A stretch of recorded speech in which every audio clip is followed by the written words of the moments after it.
La gamme persan comprend 17 notes, la 18e étant l'octave de la première.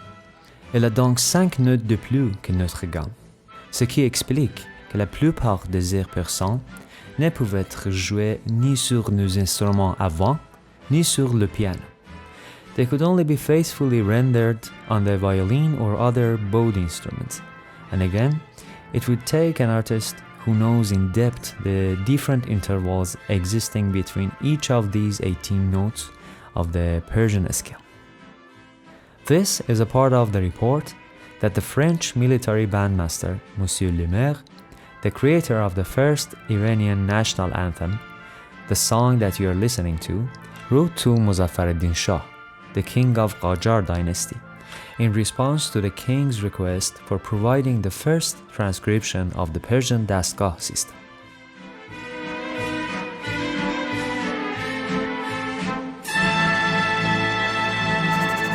Hi music lovers, I'm Farzad Milani, and in this video, as well as a couple of following videos, I'm going to show you some examples of the melodies and modes that you can find in the Persian 17-tone system.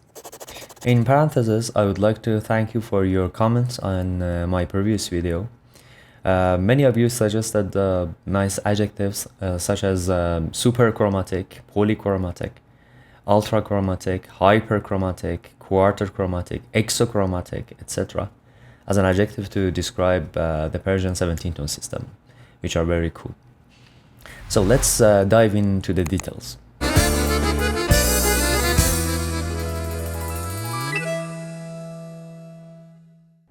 If you have studied ancient Greek music theory, you have probably heard of the word tetrachord genus.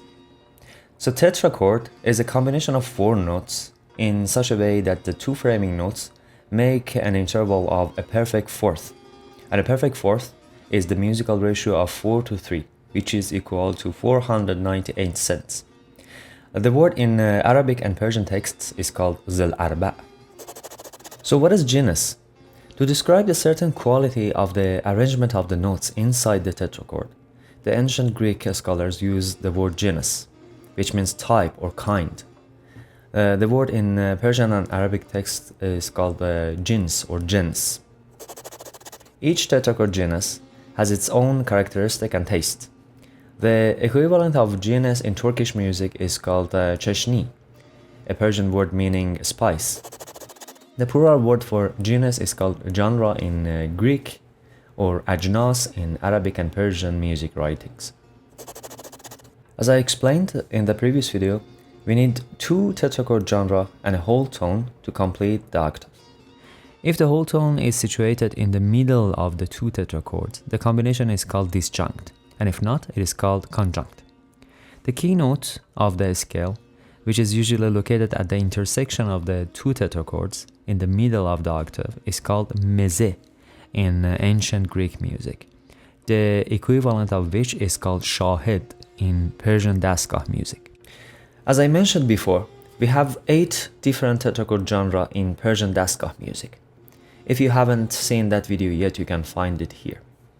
My goal is to show you a few examples of the melodic progressions that you can find in different categories of dastgah music, to see what kind of tetrachord genre or what combination of the tetrachord genre underlies them.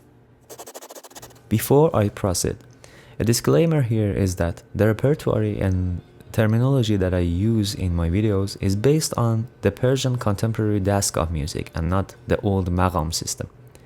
Also, I don't cover the folkloric music of Iran, which encompasses many musical cultures of different ethnicities.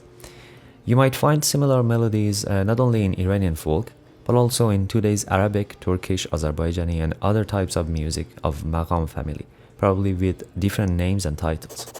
It takes years for a musician to completely understand the Persian dastgah music, because it is much more than just melodies and modes. But briefly speaking, I can say we have 7 main categories in the dastgah music, in each of which the melody progression starts with browsing around the shahed or mese of the main scale and then gradually goes higher. During this melodic progression, which is very melismatic and full of ornamentations, usually the second tetrachord is changed to a different genus and returns back to the premier one. And sometimes the span of the melody is extended to a third or even fourth tetrachord until the melody reaches its climax, after which it gradually returns back to the premier position. Now let's review a song as an example of one of the categories called dastgah-e Mahour. The main scale of dastgah-e Mahour is made of two Mahour tetrachords stacked to each other with a centeric tone or shahed in the middle. And as I mentioned earlier, during the progression, the second tetrachord might change to a different genus. I'm not going to talk over the song so you can follow the melody properly. You can find the tetrachord genre changes on my 17-tone bubble diagram and read my annotations on the picture.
If you had any questions, leave me some comments and please make sure to like and subscribe and share this video with those interested in Persian music. Thanks for watching and see you soon in the next video.